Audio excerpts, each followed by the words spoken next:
Let's talk about this dry ass episode of NXT. This was not my favorite episode of NXT, and a lot of that was because the energy was way off. You know, there's been a lot of wrestling going on, and a whole lot, and it leads to a certain level of burnout. You know, there was 2 nights of WrestleMania that were 3 hours apiece. If, you know, you were the kind of person who was hanging out in Las Vegas and there was a bunch of independent promotions running around, then there was a SmackDown, and there was a Raw. There was always something going on. You probably saw hours and hours and hours of wrestling. So I can understand why they wouldn't be so excited about this show. I get it.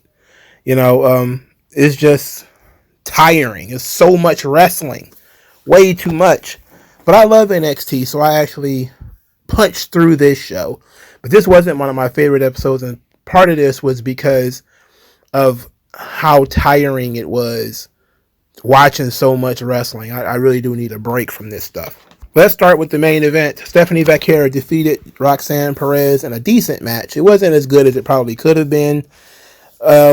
After the match, Julia, Jordan Grace were staring down Stephanie Vaquera to show that they were not done with her.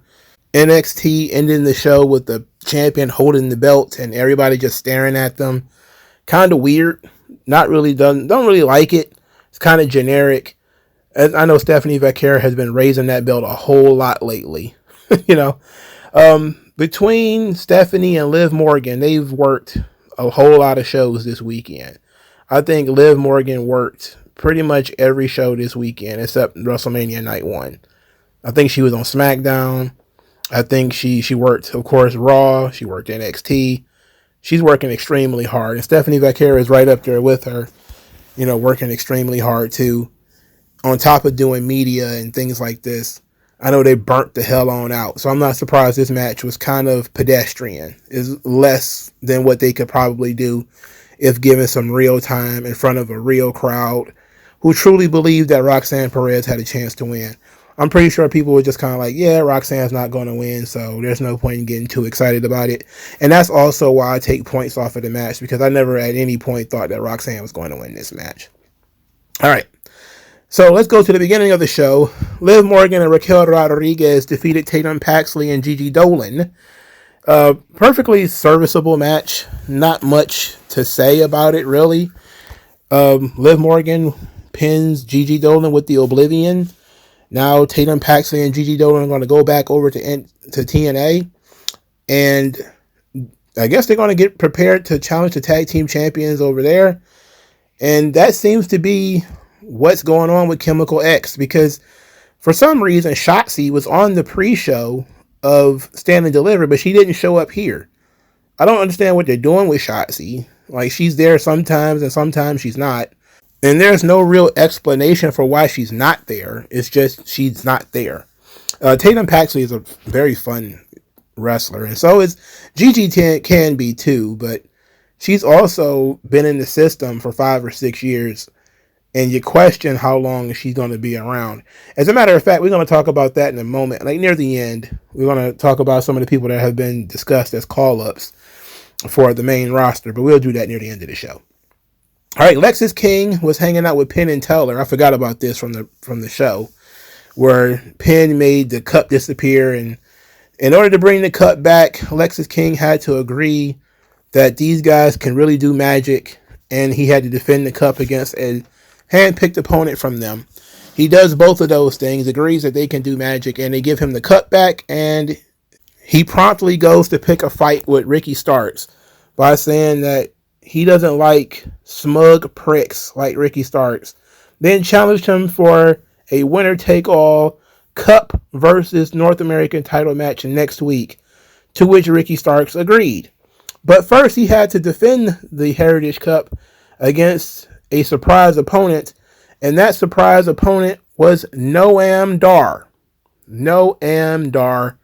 Noam Dar has been in WWE for 10 years. And he's never looked worse. I think he's still a young guy, too. He was one of those guys that signed with WWE, and he wasn't even 25 yet. So he's got to be in his 30s or something now. And he looks washed. I know he's fresh off of an injury, but his stamina wasn't there. Physique wasn't there. The match looked highly choreographed. It just was not a good Noam Dar match. It wasn't a good Lexis King match. This match was trash. And Noam Dar won. And I was surprised by that. Kind of, sort of. I wasn't surprised because it feels like giving Lexis King that immediate comeuppance is kind of what they do with him. But I was surprised because I thought maybe they would want to fuse the Heritage Cup with the North American title and end that whole thing. But nope, they just gave it back to Noam Dar. And Noam Dar is dead in the water. I don't think this is going to last very long, if you ask me. Later on in the show, Ethan Page approached Ricky Starks to discuss with him his loss at Stand and Deliver when Ricky Starks was attacked by Lexis King, who blamed Ricky Starks for losing the Heritage Cup. But next week's match is now just for the North American title, which, of course, Lexis King is not going to win that match either. I mean, it is what it is. They're giving Ricky some easy wins, but I would like for him to wrestle guys with some potential. And they teased, Tavion Heights. Now, they showed some clips of Tavion Heights in Bloodsport. And the guy is tremendous. He's like, if you saw him in Japan or you saw him in Bloodsport, he's very good.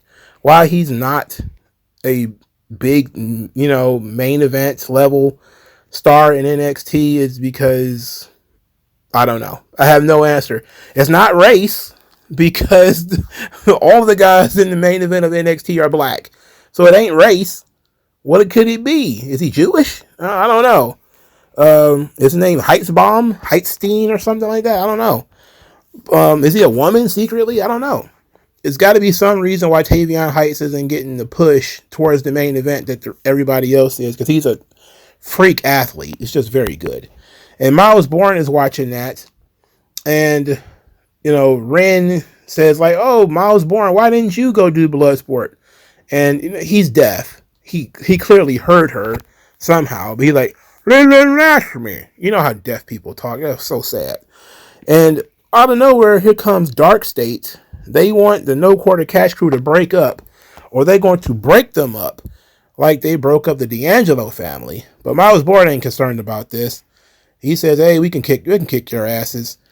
And then Javon Evans shows up and volunteers to team up with Miles Bourne to fight Dark State tonight. Okie dokie. So that was a match on the card. It was Javon Evans and Miles Bourne. They were defeated by Dion Lennox and Osiris Griffin of Dark State. This was kind of a pedestrian match. Again, the lack of crowd energy really, really hurt this thing. They didn't even get involved really when it comes to Javon. Like, Javon is a very over talent. They didn't even get up for him. So the lack of energy on this show really, really, really hurt this. I'm not going to lie to you. This sucked because it was hard to get into it because the crowd didn't seem to care. Okay. Thea Hale congratulated Sol Ruka and Hank and Tank on their championship wins, but she's being herself, which is loud and energetic and youthful. And Jada Parker says she ain't got no time for this. She don't want to hear that. Kalani Jordan told her to grow up. This ain't the same NXT as she was dealing with before. And then JC Jane told Fallon Henley she got to do something about this. To which Fallon Henley says she will. And it's not like, JC Jane's been able to do anything about it so far. So Fallon Henley she's got an attitude at her good friend JC Jane.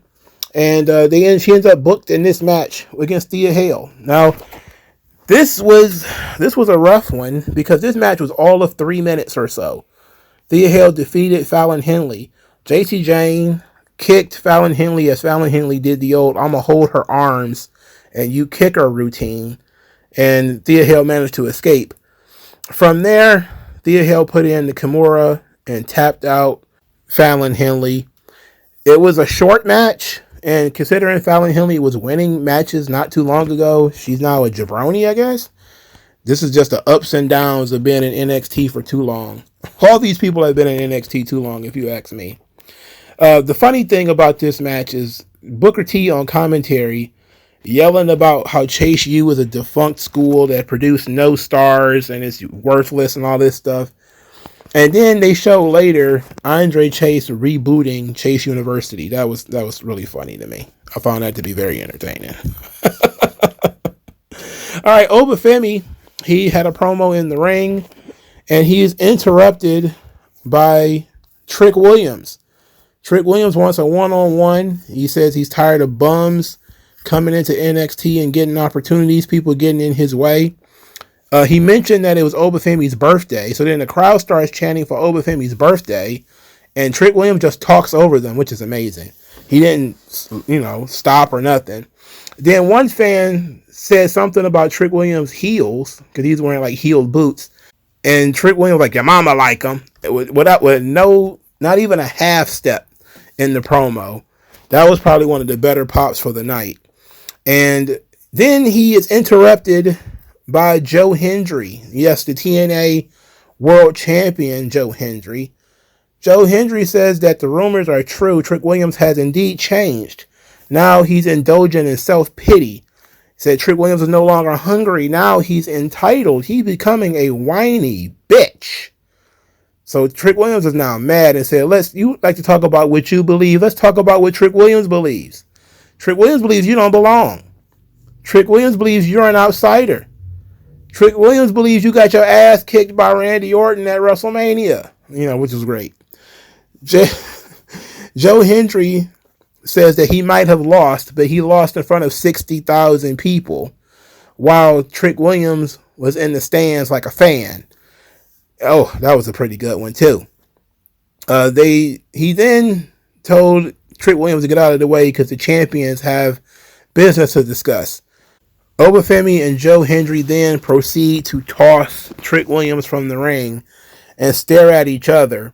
Now that we know that the Worlds Collide show is coming up, it seems like that would be the appropriate venue to do a TNA versus NXT champion versus champion show. I've been waiting for them to announce something like that. The Worlds Collide idea is a great idea. I think I pitched this back when they first started working with TNA, that they would do some kind of show. And I'm trying to figure out who's going to be the one that's going to bite the bullet and put a title on the other company's star. That's what I'm waiting for. Who's going to be the first one to cough up a belt? TNA is willing to have their champion lose at WrestleMania or lose at a NXT pay-per-view. Is WWE willing to have Obafemi lose the NXT title to Joe Hendry? If it was going to get the NXT more notoriety, I think it probably would happen. But would it help if Joe Hendry had both belts? I don't know. Would it help if, one of the NXT girl tag teams won the tag team championships in TNA? Would it really benefit TNA if one of their guys won the North American title or something? That could be an interesting conversation to have. I think it's going to happen eventually. And the closer TNA and WWE get, the closer I think before they start swapping titles. And I think if they agree to swap some championships, it ought to be working out just fine. But the partnership ain't a real partnership until titles start to swap anyway. For me, that's kind of how it is. And I also wonder how AAA is going to factor in with all the stuff they're going to be doing when it comes to Worlds Collide. You got to add TNA to the Worlds Collide show, I think. Because there's not enough stars in AAA, let's be honest, to make that show mean something. You have to bring in all your luchadors from the United States, all the guys who already signed to regular roster WWE to do a Lucha Libre show. And then you could fill out the rest of the card with knockouts and Joe Hendry and Tessa Blanchard, if that's what you want to do. And that could be an interesting thing. It could be interesting. All right, so Stax invites Luca Crucifino out to the desert. Luca Crucifino gets in his face and starts yelling at him about how he needs to make this thing right with Tony D'Angelo. And Stax is like, hey, why do you think I invited you out here in the middle of nowhere? And Luca looks around and he's like, oh, fuck.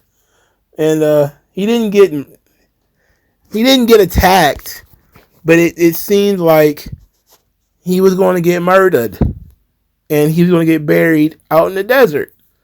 Look, Stacks is a killer. We know that. Canonically, Stacks has been involved with at least 2 homicides on this show. All right? At least 2.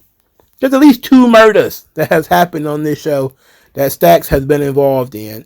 So it ain't looking good for Luca. But Luca has also been featured on Evolve. Luca has also been the attorney for Chelsea Green. Is that all going to stop now? Because he got buried alive out in the desert somewhere? Assuming he got buried alive. He might be dead. But I will say this. It was a great callback to the casino scene. I love that. Also love that these guys are driving sports cars, which, they're spending some real money. Not only to shoot this thing, but to rent cars for these guys to make it look like they're extremely wealthy. I mean, they're driving sports cars. Not beat up jalopies or anything, and they're dressed very well, too. For the Tony D'Angelo scene, they rented a hotel room. So let's go through that while we're here. Tony D'Angelo goes to Rizzo's hotel room. She's so scared of Stacks that she asks if Tony D'Angelo was followed. He's like, no, I ain't been followed. She's packing. She's ready to fly back home because, Stacks is unpredictable. She don't know what's going on with him. And she wants the 2 of them to try to make up. And Tony's like, nope, we're going to the mattresses, which is a Godfather reference. So then Tony D'Angelo says, look, we can't talk this one out. He betrayed the family. We can't talk this one out. And Rizzo goes through these stories, which is her gimmick. And remember that time which is a Tony D'Angelo family gimmick, where they always talk about the old days. And the story goes that Stacks taught her how to fight. She's going to be loyal to him, but she's scared. And Tony D'Angelo's like, okay, look, I got a couple of guys downstairs to look after you. You're just going to go down there, and you're going to stay with those guys, and I'm going to handle this Stacks thing. So next week, they're going to have a confrontation between Stacks and Tony D'Angelo, and I'm looking forward to that because this has been fun. It was supposed to be, according to the pay-per-view, Stacks in the ring telling Luca and Rizzo why he did what he did. But they went from that to Stacks is going to murder people, right? And Rizzo is afraid of being murdered because Stacks is a murderer. Canonically, in storyline, he has murdered 2 people. And he is a serial hit people with crowbars guy. He's a bad motherfucker. I love this Stacks thing. He's a scary dude. He's a scary dude. I like this. They're really putting over how Stacks ain't nothing to fuck around with. I like that. Tony D'Angelo is, he's not too excited about having to go head up with Stacks. I like that too. So this has been pretty good. This Tony D'Angelo family, these vignettes have been very fun. And of course, these are the kinds of things that you kind of question whether you're going to be able to do them on the main roster or not. I forgot to mention that Trick Williams, after he got ejected from the ring by Joe Hendry and Obafemi, he went backstage and started throwing shit. He started throwing a tantrum, and Ava ejected him from the building. So they're going with the whole crash out Trick thing. He's super mad and he's turning heel, and he now believes his own hype. But I do like the critique that Joe Hendry put out there that he's no longer hungry. Now he's entitled. I do like that. That's very good. It's been a pretty good character arc for Trick Williams, that he's lived long enough to become what he hates. And, he hated him some Carmelo Hayes, and now he's become almost exactly a carbon clone of Carmelo Hayes. I think it's been a good character arc for him. And they're doing a good job. I'm wondering what the next step is, though, because you can't have Trick just keep coming out there and getting rejected and getting pushed around by other guys before people stop seeing him as a star of the show. Right now, he sort of is. He's one of the stars of the show now. He was the star unequivocally, what was that, 3 or 4 months ago. But now, not only is he not the champion, he's barely the main character, and he's really just been riding Obafemi's coattail. But he's still one of the more interesting guys on the roster. And they're discussing bringing him up to the main roster. And since I'm done with NXT, let's talk about that. A couple of the names that were talked about being brought up was Lola Vice and Trick Williams. And you know what? Those are two pretty good choices. Lola Vice is very charismatic. Well, physically she's charismatic. Verbally, she ain't got much to say. And her work needs a great deal of work, I guess you could say. Where she got the MMA background, but she hasn't quite mastered pulling her punches where they look legitimate and they're not killing anybody. Like, she has the shooter's problem where if she goes too hard, she's going to hurt somebody. But if she doesn't go hard enough, it's going to look like she's in there dancing with people, and that's not going to get her over at all. But I think physically, if you put Lola Vice on the screen, people are going to be like, holy shit. Because the first thing she's going to do is some dangerous stuff with her hips, and it's going to be over with. She's going to have 100 million subscribers on Instagram, and it won't be long from there before they find her OnlyFans and they flood that joint, and she's going to be a quadrillionaire off OnlyFans and not need to wrestle anymore. Within the month, Lola Vice is going to be able to retire from wrestling off of her OnlyFans money. Trick Williams, on the other hand, likely will not have an OnlyFans account filled with thirsty women. Now, I think from charisma, of course, he could be a star. The general idea that I saw bounced around was that they're considering bringing him in as a tag team partner for Carmelo Hayes and putting them together as a tag team on the main roster, probably with The Miz. Now, as much as I think that that's bad for Trick Williams' character development, for him to go back to being Carmelo Hayes' young boy, or even if they go back as equal partners, it still doesn't really help Trick. What is the alternative? The alternative is to bring him in as a solo act, and then he get lost in the shuffle. If you bring him in and you put him on a tag team with Carmelo, he gets to get some experience working with people who have been around a lot longer than he has. The tag team divisions are far more shallow, and therefore there's more room for growth and there's more room for opportunities. So I actually don't hate the tag team idea as much as I don't like the idea of him and Carmelo being together again. It's like, yeah, it worked in NXT, but unless you're going to book these guys like they're Kevin Owens and Sami Zayn, where they're constantly fighting and getting back together, I think they've broken up pretty substantially, and I don't think these guys really knew each other in real life. So I don't see the need to do it this way. But if that's what it takes to get both of them a spotlight, I'm for it. If you say, look, Trick Williams is not going to be the United States champion anytime soon if we bring him over to SmackDown, because Jacob Fatu got that locked down. He damn sure is not about to be the WWE champion because they're not about to waste a John Cena appearance on Trick Williams. That's not about to happen.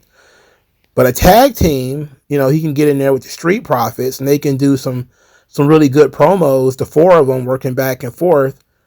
That could rule. That could be really good. I can see how that would be the appropriate vehicle to get these guys over. So as much as I'm not a huge fan of that, I think it can work. Lola Vice, I think you have to bring her in as a solo act. And I think if you bring her in as a solo act on SmackDown, it's probably better for her. I probably would put her with Zelina Vega for a little bit, even though Zelina Vega is, Puerto Rican and Lola is Cuban. I think bringing her in for that sort of United States Championship division is pretty good because she's got a shooter's background, is a little bit more legitimate. She's more flashy than Shayna Baszler, and she's thicker than Shayna Baszler, younger than Shayna Baszler. She'd certainly get over. And I think she would be a great character to put against Chelsea Green, because Chelsea Green could really sell what Lola Vice can do. And that's what she will need in order to get over. She's going to need somebody to be a foil. Somebody could take a head kick. Somebody could take an arm bar and tap out and make her look vicious, even though she's shaking her hips. That's what she would need in order to get that character over. And I think that would work. I think if you put her on Raw, that could also work. But you need to find somebody on Raw who is similar enough to Chelsea Green and can make that work. But you don't have it. And plus, you have the Women's Intercontinental title that's about to be dominated by horsewomen probably for the rest of the year. It's probably going to be Becky and Bayley for the rest of the year. So I would put her on SmackDown and put her with Chelsea Green. And the women in that division, they should be able to help her. Well, Chelsea Green is okay. She's 99% personality, like 1% wrestling. So, if you put her with Natalya, I think she had a street fight with Natalya or something. But if you put her with Natalya or somebody else to sort of establish the tough side of her character, that could really help. So I'm not mad at these two. If they're the only call-ups, I wouldn't be mad. They've been there long enough. Lola Vice has been on TV for 3 years or 4 years, and Trick Williams has been on TV for 5. So yeah, it's about time. All right, what did you guys think of NXT? I think it was a very low energy episode. They took a night off, essentially. But they're gonna try to pick things up next week when I guess they're gonna be back in Orlando. So let me know what you guys think. Like, share, subscribe. I'll talk to you guys later, man. Peace out. No one does it better.